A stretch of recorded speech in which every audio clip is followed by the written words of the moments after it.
Hey guys, it's Sime. I'm on a beach.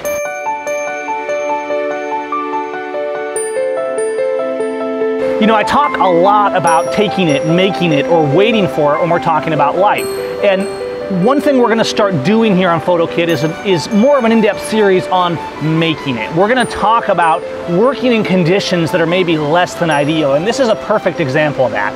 We're out here on the beach, and I'm sure you've been there. It's nice, oh, it's pretty, and you take photos, and they're harsh, and they're harsh, and they're harsh. So we're gonna talk about using artificial light. We're gonna overpower the sun a little bit today, but we're also gonna talk about using artificial light to balance between foreground and background, which becomes a very powerful tool.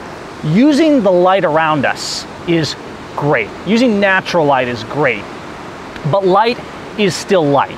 And oftentimes people feel intimidated by strobes and things like that. So we're gonna start doing more with making the light. Sometimes you take it, sometimes you make it, and sometimes you wait for it. But today, we're gonna make it. This is my model for today. This is Anna.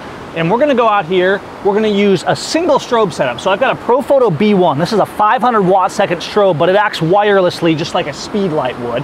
Got a simple shoot through umbrella that'll give us some nice soft light coming through. We're not gonna try and do a fancy light setup here. We're gonna do something simple. What we're looking at today, you could do with any light, a speed light, an LED, a constant, a big strobe. Bearing in mind, of course, that depending on your situation, you may need more or less power. This is a pretty powerful light. It's also an expensive light, but there are lights out there like the 600 series battery operated wireless strobes that do a very similar thing for a lot less money. This is a very high quality light. It'll give us good results, but you don't have to have the most expensive light to get great results. Got a bit of an eclectic mix here today, right? And I got the truck and all the stuff hanging on it because we're on the road. But what I've done with the strobe today is rather than use a light stand, and sure, light stands can be great, we can weight them, we can do all this stuff, but oftentimes I think with strobe lights, one of the things we feel is restricted. We feel like we can't move around as much. We park the truck somewhere and I can mount the light with a simple setup and I can have that mobility. I've actually attached this big strobe here securely to the truck using a Manfrotto Super Clamp, which is just a big old clamp with a light stand mount on it. And so I can put it on the rack. I've got it on the strut of the canopy right now. Gives me a real sturdy mount that's not gonna blow away with a little bit of this sea breeze. And so I think it's important. It's not so important to say I need the most expensive tool that I can find. What's important is to find the tool that's gonna work. Because in the end, the viewer isn't looking at all the gear we had in the background and how pretty it was. They're looking at the finished result. And that's what we're gonna go for today. You ready? Let's do it. Here's what I've done, and we're using the concepts and the principles of zones. I'm gonna come off the tripod for right now, since the strobe will freeze the action really well in this case, and gives me a little more mobility. What we're dealing with is we're trying to bring out a little bit of detail in the sky. We don't want it to blow out like it normally would. But at the same time, I actually want to darken the backgrounds, meaning that I'm going to actually set my exposure. So I'm setting my main image, and I'm going to say, okay, I want this to be 200th of a second, let's say.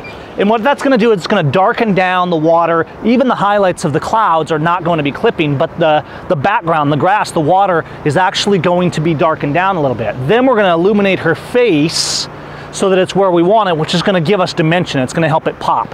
So we're keying for the background by kind of saying, hey, we want to put the background in this range right here. So I'm putting the sand out there probably around zone 4, the water in the 5 to 6 range, right? Then I'm going to put her face using the strobe up in the 6 to 7 range using the light. And what we're doing is setting the background first, then we're gonna balance the foreground light with the strobe using a histogram. We could also meter with the strobe, but what I'm doing here is metering to get my background right where I want it. So our middle tones down the sand are right around zone 5. Then we're gonna bring up her a little higher and be able to analyze that with a histogram and get the look we want where we have a combination of background and foreground light. It's not complicated. It's just a matter of combining the environmental light with the strobe that we're gonna add. So I start with environmental, then I add the strobe on top of it until it looks good. And let's just do a couple test shots. I'm running about 250 watt seconds right now. Anna, give me a nice little pose right over here. Good girl. Now I want you to turn a little bit this way. I want that light to spill across your face a little bit. Now look toward me. Excellent, right there, and good. Now we have to determine when we're doing a shot like this, how much do we want? How much do we want it to seem like we lit it with artificial light, like we made the light, or how much do we want it to seem natural? Having a large quantity of strobe light is going to give us a bit more of a strobist kind of look. You're going to be able to tell that we used a strobe for it. Not that that's a bad thing, but sometimes you'll want to dial back that light and have it look more environmental and natural. The problem you may face with that in a situation like this is we have a lot of light we're trying to overcome in the background. Okay, let's turn you this way. Now we have sunlight coming from this way, so we're already getting some nice hair light. We're using the environmental light to our advantage and then overpowering the disadvantages of the harshness of that with the strobe.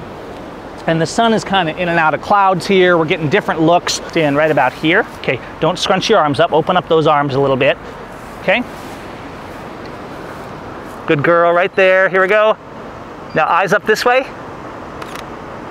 Now what I'm going to do here, we're facing the other direction, so I'm going to lighten up the background just a little bit. Again, that sand, I'm going to put about zone 6 with the shadows of the grass and things in the 3 to 4s, and then I'm going to balance her face out with that light.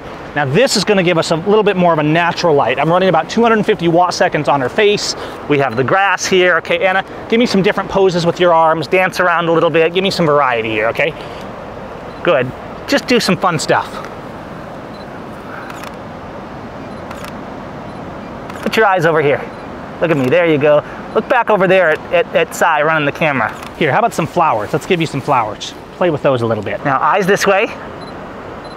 Hold those flowers down a little bit lower. A strobe like this can also be run on TTL, but I have a manual remote on here right now and I can control the power of that remote from right here. So we're at 250, and I know that each tap of the button here on this particular B1 drops it by 1/10 of a stop.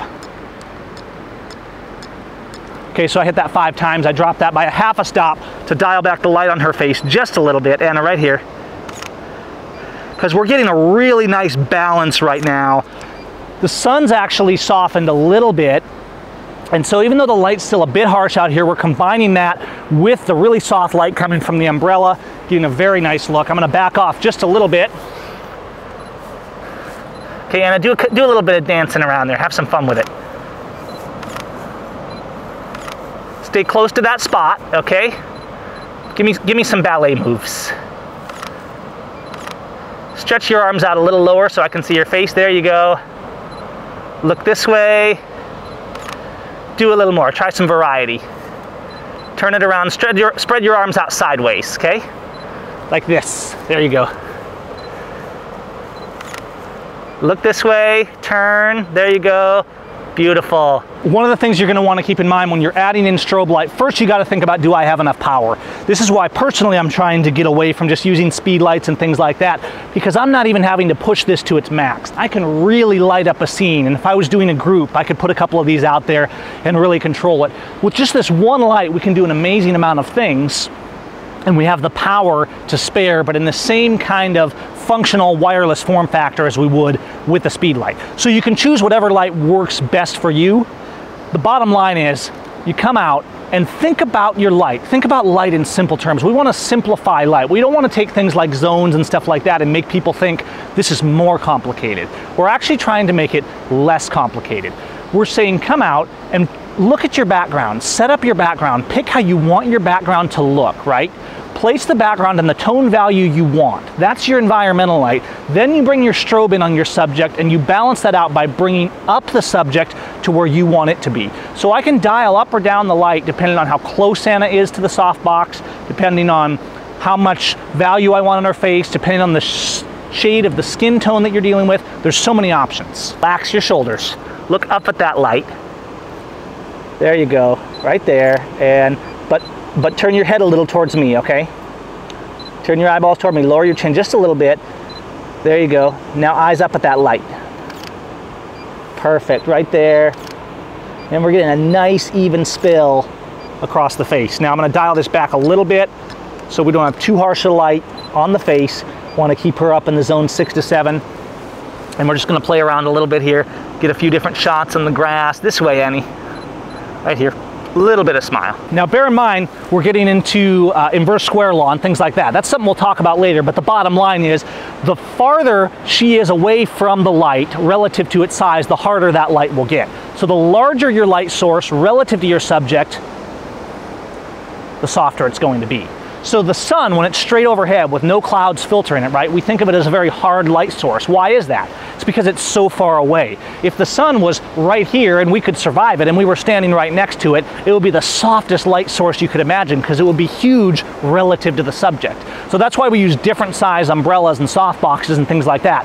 Out in the field, I actually like a shoot-through umbrella like this because it gives me a softbox-like feel without going over the top and giving me big clunky things that I got to handle out in the field. Little sassy smile, good.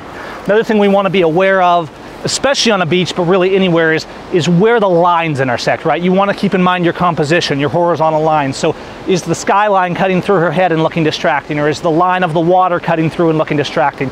You want to be able to place things in a way that's convenient. One light makes this simple, because we don't have a ton of things to move around. I can shift my light a little bit. Hey, I can move the whole truck if I want, and move my whole light setup to get it where I want to go, and it gives me that much more mobility. Really good. We're getting these pastels mixed in with the greens, with the ocean. We're getting some beautiful shots, and just gently filling this light. Even as the harshness changes, we're taking advantage of the sun on the hair, on the dress, and we're balancing it out with light from this direction, almost like we have two suns. Now we can get into way more advanced theory of this, and we're going to study this more going forward. We're going to talk about more lighting tricks and more things we can do. This will be a lot more extreme if we were actually in a situation where we had full harsh sun. And we're going to do that on another day. We're going to talk about flat out overpowering the sun and see where that takes us. But right now we've got some neat shots of environmental light combined with the strobe. I'm going to go over, we're going to play with those. We're going to look at them, show you a couple final results, and just take a look at this. Look what we got here. Look at some of these images, and really happy with them. A lot of times you go out and you take these images and they should be great, and you're just like, oh, it's not quite there. The light wasn't quite there. It doesn't quite have the magic.